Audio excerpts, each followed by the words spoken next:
நேயர்கள் எல்லாருக்கும் வணக்கம். இந்த வீடியோவில் 2024-25 வரக்கூடிய குரு பகவானோட வக்ர பயிற்சி பற்றி தான் பார்க்க போகிறோம்.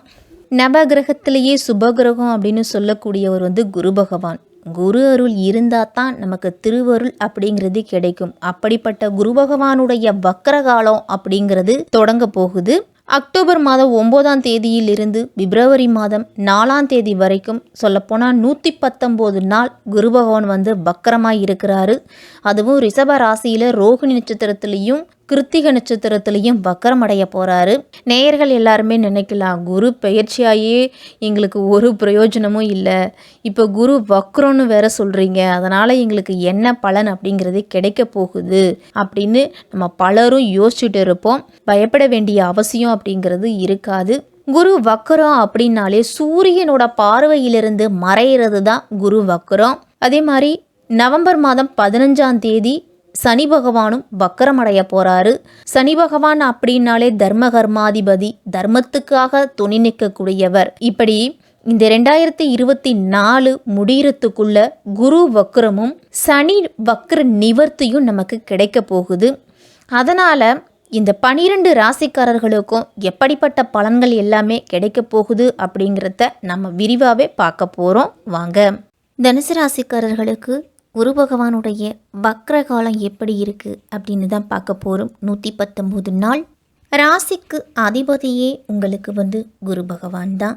4ஆம் வீட்டுக்கும் அதிபதியாகவும் குரு பகவான் தான் இருக்கிறாரு. அப்போ 4ஆம் வீட்டுக்கு அதிபதியாகவும் வக்கரமாகிறாரு, ராசிக்கு அதிபதியாகவும் வக்கரமாக இருக்கிறாரு. அதனால் மிகப்பெரிய அளவில் பிரச்சனை இருக்கும் அப்படின்னுலாம் கவலைப்பட வேண்டாம். எந்த இடத்துல குரு பகவான் வக்கரமாக போகிறாரோ அதன்படி தான் உங்களுக்கு பலன் அப்படிங்கிறது கிடைக்கும். குரு பகவான் வக்கரம் ஆகிறதுக்கு முன்னால் குரு பகவான் 6ல் இருக்கிறாரு. தனுசு ராசிக்காரர்களுக்கு 6ல் குரு ஊரில் பகை அப்படின்னு ஒரு பழமொழி. ஊரில் பகை அப்படிங்கிறது தனுசு ராசிக்காரர்களுக்கு அதிகமாகவே இருந்திருக்கும். மேஷம் முதல் மீனம் வரை இருக்கக்கூடிய அனைத்து ராசிக்காரர்களையும் விட தனுசு ராசிக்காரர்களுக்கு தான் அடி அப்படிங்கிறது அதிகமாக இருந்திருக்கும். கடந்த 7.5 வருடங்களாக தனுசு ராசிக்காரர்கள் தீமையை மட்டுமே அனுபவிச்சுட்டு வந்திருப்பீங்க. உங்களுக்கு உடலில் உயிர் மட்டும்தான் மிஞ்சிருக்கும். அந்த அளவுக்கு தனுசு ராசிக்காரர்களுக்கெல்லாம் பெரிய அளவில் இழப்பு அப்படிங்கிறது இருக்கும். நடுத்தருவில் நிற்காத கோரதாங்க நாங்கள் தனுசு ராசிக்காரர்கள். எப்போ இந்த நிலைமை மாறும் அப்படின்னா, குரு பகவானுடைய வக்கர இயக்க காலத்துக்கு பிறகு ஒரு சில முன்னேற்றம் அப்படிங்கிறது தனுசு ராசிக்காரர்களுக்கு உண்டு. ஒவ்வொரு நாளையுமே ஒவ்வொரு யுகமாக தான் இதுவரைக்குமே நீங்கள் கடந்து வந்திருப்பீங்க. சனி பகவானாவது நல்லது செய்ய மாட்டாரா? குரு பகவானாவது நமக்கு நல்லது செய்வாரா? ராகு கேதுவாவது நமக்கு நல்லது செஞ்சிட மாட்டாங்களா அப்படின்னு தான் நீங்கள் ஏங்கிக்கிட்டு இருப்பீங்க. குரு பகவானால் உங்களுக்கு தீமை அப்படிங்கிறது நடந்திருக்காது, ஆனால் நன்மையும் அவர் செஞ்சிருக்க மாட்டார்.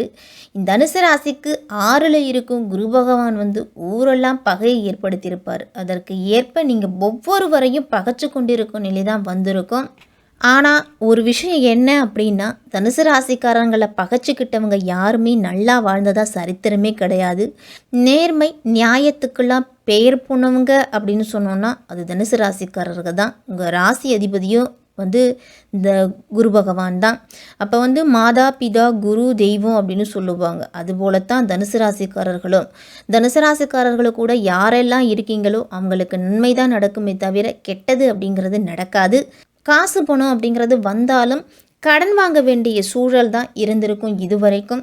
கடந்த 7.5 ஆண்டுகளாக படாத கஷ்டங்களை அனுபவிச்சுட்டு வந்த உங்களுக்கு 7.5 சனி முடிஞ்சது ஒரு நல்ல விஷயம்.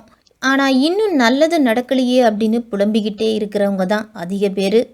சரி, வரக்கூடிய 9ஆம் தேதி நிகழக்கூடிய குரு வக்ர பேச்சு உங்களுக்கு பல விதமான நன்மைகளையும் கண்டிப்பாக கொடுக்கும். கவலைப்பட வேண்டாம்.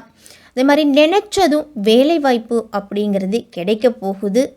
தனுசு ராசிக்காரர்களுக்கெல்லாம் குரு பகவான் ஏற்கனவே உங்களுக்கு 6ல் இருந்திருக்கிறாரு. அப்போ 6ல் இருந்துச்சு அப்படின்னா தேவையில்லாத பிரச்சனை, நிலத்தகராறு, ஊரில் பகை, வம்பு வழக்கு அப்படின்னு பல வழிகளிலுமே உங்களுக்கு பிரச்சனை அப்படிங்கிறது இருந்துகிட்டு இருக்கும். அந்த பிரச்சனையெல்லாம் இனிமேல் படிப்படியாக தீரும். இந்த வக்ர காலகட்டத்தில் பிரிஞ்சிருந்த சொந்த பந்தங்கள்லாம் உங்களை சேர்ந்துவாங்க. இனிமேல் வம்பு வழக்குன்னு கோர்ட்டு கேஸு அப்படின்னு அலைஞ்சிக்கிட்டே இருந்திருப்பீங்க. அந்த அலைச்சலுக்கு முடிவு கட்ட போகிறீங்க இந்த குரு பகவானுடைய வக்ர காலகட்டத்தில். அதே மாதிரி நவம்பர் மாதம் 15ஆம் தேதி ராசிக்கு 3ஆம் வீட்டில் தைரிய விரிய சுகஸ்தானத்தில் வக்ரம் பெற்றிருக்கிறாரு சனி பகவான். அப்போ ராசிக்கு அதிபதியும் உங்களுக்கு வக்ரம் அடைய போகிறாரு. நவம்பர் மாதம் 15ஆம் தேதி வரைக்குமே சனி பகவானும் உங்களுக்கு வக்ர இயக்கத்தில் தான் இருக்கிறாரு. அதனால் தைரியம் அப்படிங்கிறது தனுசு ராசிக்காரர்களுக்கு சற்று குறைஞ்சே தான் இருக்கும். ஏன்னா தைரியமாக இருந்தால் தான் எந்த வேலையையும் நம்மளால் சிறப்பாக செய்ய முடியும். அடுத்த வேலை என்ன செய்யணும் அப்படிங்கிறதே நம்ம பயந்து செஞ்சுக்கிட்டு இருந்தோம் அப்படின்னா நமக்கு நிம்மதி அப்படிங்கிறது இருக்காது. அதனால் சனி பகவான் நவம்பர் மாதம் 15ஆம் தேதி வக்ர நிவர்த்தி அடைஞ்சு முழு பலம் பெற போகிறாரு. அதனால் என்ன பிரச்சனை வந்தாலும் உங்களுக்கு இனிமேல் சனி பகவான் அப்படிங்கிறவரு துணையாக இருப்பார். கவலைப்பட வேண்டிய அவசியம் அப்படிங்கிறது இருக்காது. இனிமேல் தொழில் ஸ்தகனத்தில் குரு பகவானுடைய வக்ர பார்வை விழுவதால் இதுவரைக்கும் நீங்கள் நினச்சிக்கிட்டு இருந்திருப்பீங்க, ஒரு தொழில் நம்ம நிலையாக செய்து முடிக்கணும், நம்ம 4 பேருக்கு வேலை கொடுக்கணும் அப்படிங்கிற உங்களுடைய எண்ணம் இந்த வக்ர காலகட்டத்தில் கைகூடி வரும். வங்கிகளில் கடனுக்கு நீங்கள் விண்ணப்பிச்சிருந்தீங்க அப்படின்னா வங்கி கடன் அப்படிங்கிறது இந்த வக்ர காலகட்டத்தில் கிடைக்கும். தனுசு ராசிக்காரர்களுக்கெல்லாம் சொந்தமாக தொழில் செய்யக்கூடிய வாய்ப்பு யோகம் எல்லாமே கைகூடி வருது. இதை பயன்படுத்திக்கணும். தனுசு ராசியில் பொறுத்த வரைக்கும் குரு பகவான் நல்லது செய்யலாமா வேணாமா அப்படின்னு யோசித்து தான் செய்வார். ஏன்னா உங்களுடைய வாழ்க்கையின் தத்துவத்தை நீங்கள் புரிஞ்சுக்கணும் அப்படிங்கிறதுக்காகவே எல்லாத்தையும் புரிய வச்சு அதன் பிறகு தான் உங்களுக்கு நன்மையை செய்வார். நீங்கள் கடனாக கொடுத்த பணம் திரும்பி வராது அப்படின்னு நினச்சிக்கிட்டு இருந்திருப்பீங்க. இந்த வக்ர காலகட்டத்தில் கண்டிப்பாக கிடைக்கும். முயற்சி செய்யுங்க. சுப செலவுகள் அப்படிங்கிறது தனுசு ராசிக்காரர்களுக்கு அதிகம் உண்டாக போகுது. மாமன் மைத்துனர் வழியிலையோ அல்லது பிள்ளைகள் வழியில் ஒரு இடம் வாங்குறது, வீடு கட்டுறது, இந்த மாதிரியான சுப செலவுகள் எல்லாமே அதிகமாக இருக்கும். கையில் காசு பணம் அப்படிங்கிறது இருந்தாலே உங்களுக்கு சுப செலவுகள் அப்படிங்கிறது தொடர்ந்து வந்துக்கிட்டே இருக்கும். உங்களுக்கு அரசியலில் இருக்கிறவங்களுக்கெல்லாம் பதவி அப்படிங்கிறது கை நழுவி போகக்கூடிய வாய்ப்பு அப்படிங்கிறது இருக்குது. நீங்கள் ஏமாறத்துக்கு கூட வாய்ப்பு அதிகமாக இருக்குது. அப்படிங்கிறதால சில சீக்ரெட்டான விஷயங்களை எல்லாத்தையும் உங்களை நம்பி இருப்பவர்களிடத்துல சொல்லாமல் இருங்க. அரசியலில் பொறுத்த வரைக்கும் யாருமே எதிரி கிடையாது, யாருமே நண்பர்கள் கிடையாது அப்படிங்கிற சூட்சுமத்தை நீங்கள் புரிஞ்சுக்கிட்டீங்க அப்படின்னா உங்களுக்கு நல்லது. எல்லா விஷயத்தையுமே யோசித்து தான் செய்யணும். தனுசு ராசிக்காரர்கள் நம்மளால் முடியும் அப்படின்னு ரிஸ்க் எடுக்க வேண்டாம்.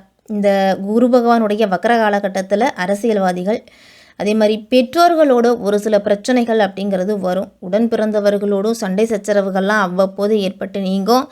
நீண்ட காலமாக குணமடையாத நோய்க்கு தீர்வு அப்படிங்கிறது இந்த குரு பகவானுடைய வக்ர காலகட்டத்தில் கிடைக்க போகுது.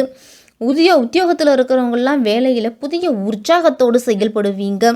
வேலை ரீதியாக நீங்கள் வெளிநாடு வெளி மாநிலம் செல்லக்கூடிய வாய்ப்பு அல்லது தலைமை வகிக்கக்கூடிய பண்பு இதெல்லாமே இந்த குரு பகவானுடைய வக்ர காலகட்டத்தில் கிடைக்க போகுது. வேலைக்கு முயற்சி செய்துட்டு இருக்கிறவங்களுக்கெல்லாம் வேலை வாய்ப்பு அப்படிங்கிறது உண்டு. பிரிஞ்சிருந்த கணவன் மனைவியெல்லாம் ஒன்று சேர்ந்து வாழக்கூடிய வாய்ப்பு இந்த குரு பகவானுடைய வக்ர காலகட்டத்தில் கிடைக்கும். விவாகரத்து பெற்று தனியாக வாழக்கூடிய தனுசு ராசிக்காரர்களுக்கெல்லாம் 2ஆம் திருமணம் அப்படிங்கிறது முயற்சி செய்தீங்கன்னா உங்களுக்கு ஏற்ற துணை அப்படிங்கிறது கிடைக்கும். அதே மாதிரி உங்களை புரிஞ்சுக்கிட்டு நடந்து கொள்ளக்கூடிய மனைவி அப்படிங்கிறது கிடைப்பாங்க. கையில் ₹1 கூட இல்லாத தனுசு ராசிக்காரர்களுக்கு கூட இந்த குரு பகவானோட வக்ர பயிற்சி கோடீஸ்வரனாக்கக்கூடிய யோகம் அப்படிங்கிறது இருக்குது. அடுத்தவர்களின் நன்மையை பெரிதாக நினைக்கும் உங்களுக்கு அடுத்தவர்களுக்காக உங்களால் முடிஞ்ச உதவிகளை செய்வீங்க. அவங்க நல்லா இருந்தால் நாமளும் நல்லா இருப்போம், ஊரார் பிள்ளையை ஊட்டி வளர்த்தா தாம் பிள்ளை தானே வளரும் அப்படிங்கிற பழமொழிக்கு ஏற்ப உங்களுக்கு அனைத்து வழிகளிலுமே நல்லது நடக்கக்கூடியது தான் இந்த குரு பகவானுடைய வக்ர காலம். முதல்ல உங்களுடைய குலதெய்வ கோவிலுக்கு சென்று குலதெய்வத்தை மனதார கும்பிடுங்க. அதன் பிறகு குரு பகவானுக்கு பிரசித்தி பெற்ற விளங்கக்கூடிய ஆலங்குடி சென்று குரு பகவானை வழிபட்டுட்டு வாங்க. திருச்செந்தூர் சென்று முருகபெருமான வழிபட்டுட்டு வாங்க. உங்களுக்கு அனைத்து வழிகளிலுமே நல்லது அப்படிங்கிறது நடக்கும். வியாழக்கிழமையில் உங்களால் முடிஞ்ச அன்னதானத்தை கொடுத்துட்டு வந்தீங்க அப்படின்னா மிக மிக சிறப்பாக இருக்கும். தனுசு ராசிக்காரர்களுக்கு இந்த குரு வக்ர பயிற்சி